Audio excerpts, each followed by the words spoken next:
Bismillahirrahmanirrahim. Assalamualaikum warahmatullahi wabarakatuh. Perkenalkan, nama saya Miftahul Janah Abdillah Bahar, NIM 20700119030, jurusan Pendidikan Matematika, Fakultas Tarbiyah dan Perguruan, Universitas Islam Negeri Al-Adin Makassar.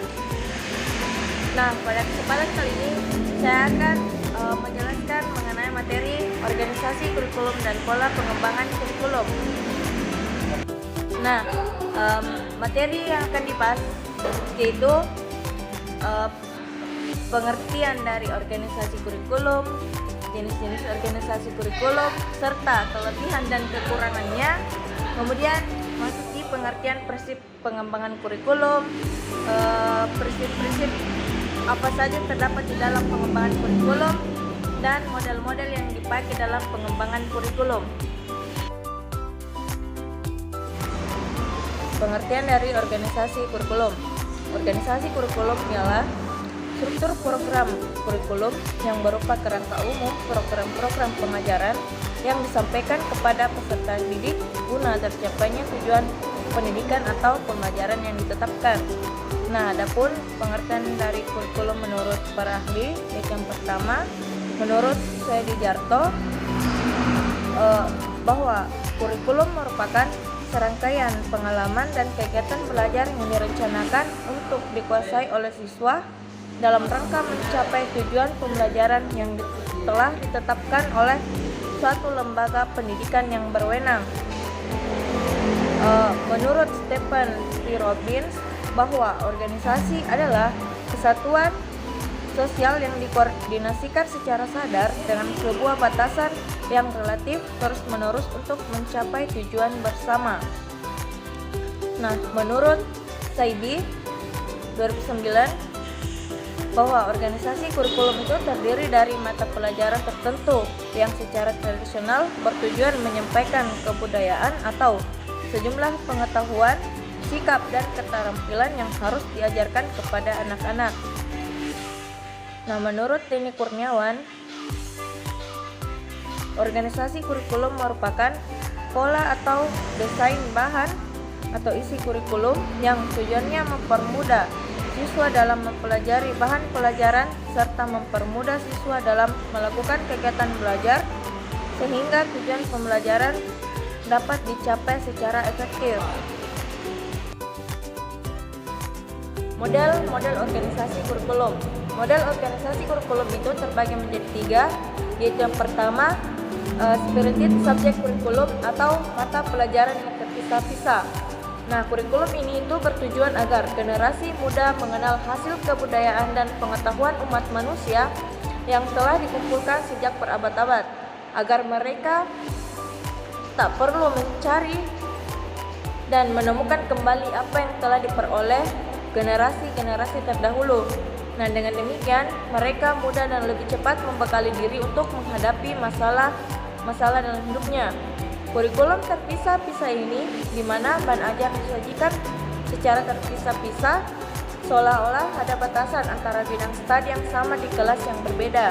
Misalnya, mata pelajaran berhitung seperti aljabar, ilmu ukur, serta mata pelajaran sejarah yang seperti ekonomi, geografi, dan ilmu bumi.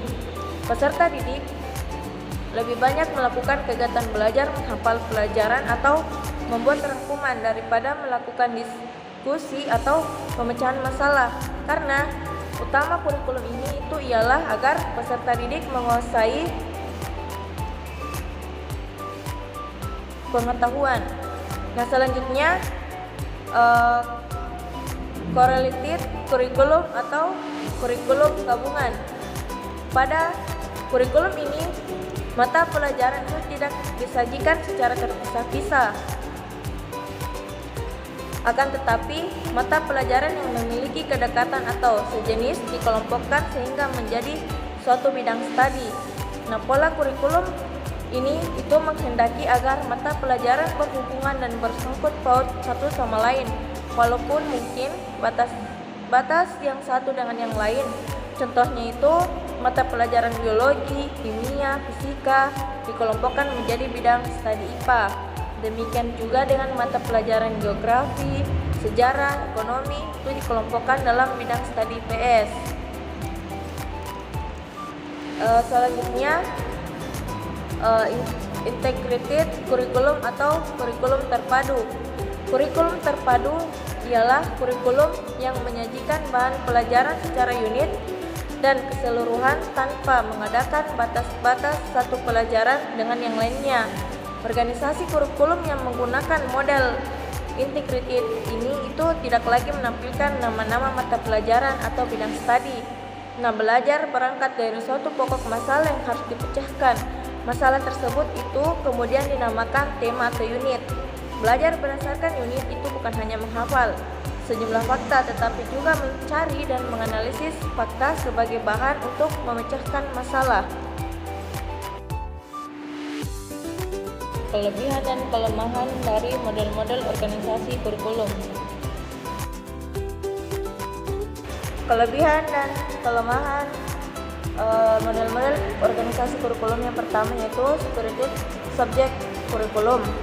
Untuk kelebihannya yang pertama yaitu sumber bahan pelajaran disediakan dari pusat serta sudah disusun secara sistematis, logis, sederhana, dan mudah dipelajari. Tidak banyak menggunakan metode mengajar bervariasi. Guru tidak perlu mengadakan bahan banding karena bahan sudah siap pakai. Untuk kelemahannya, bahan pelajaran diberikan atau dipelajari secara terpisah-pisah yang menggambarkan tidak ada hubungannya antara materi satu dengan yang lainnya. Pengabdian persoalan sosial, proses belajar yang lebih mengutamakan aktivitas guru sedangkan siswa cenderung pasif, gagal untuk mengembangkan kebiasaan berpikir kreatif, pengabdian minat dan bakat para peserta didik.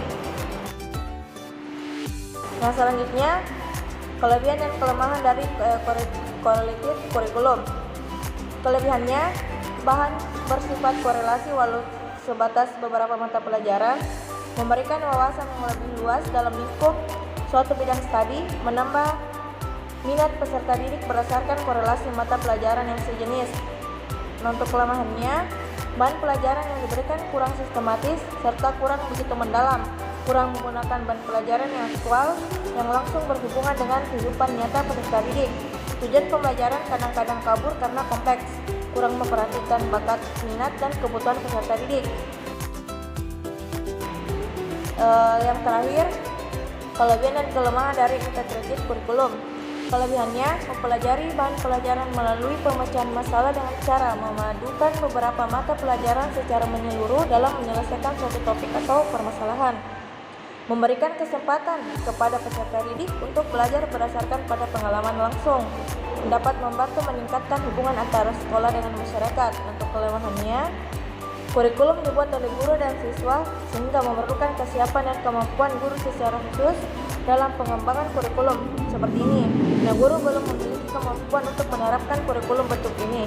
Bahan pelajaran tidak disusun secara logis dan sistematis serta tidak bersifat sederhana, dapat memungkinkan kemampuan yang dicapai peserta didik akan berbeda secara mencolok. Kemungkinan akan memerlukan waktu, biaya, dan tenaga yang banyak dan bervariasi sesuai dengan kebutuhan peserta didik maupun kelompok. Prinsip pengembangan kurikulum. Pengembangan kurikulum adalah sebuah proses yang merencanakan menghasilkan suatu alat yang lebih baik dengan didasarkan pada hasil penilaian terhadap kurikulum yang telah berlaku, sehingga dapat memberikan kondisi belajar mengajar yang baik. Nah, prinsip-prinsip pengembangan kurikulum itu terbagi menjadi dua, yaitu prinsip umum dan prinsip khusus. Prinsip umum itu bersifat relevansi, fleksibilitas, kontinuitas, praktis atau efisiensi, dan efektivitas. Prinsip khusus yang pertama itu prinsip berkenaan dengan tujuan pendidikan. Yang kedua, prinsip berkenaan dan pemilihan isi pendidikan. Prinsip berkenaan dan pemilihan proses belajar mengajar. Prinsip berkenaan dengan pemilihan media dan alat. Prinsip berkenaan dengan pemilihan kegiatan penilaian.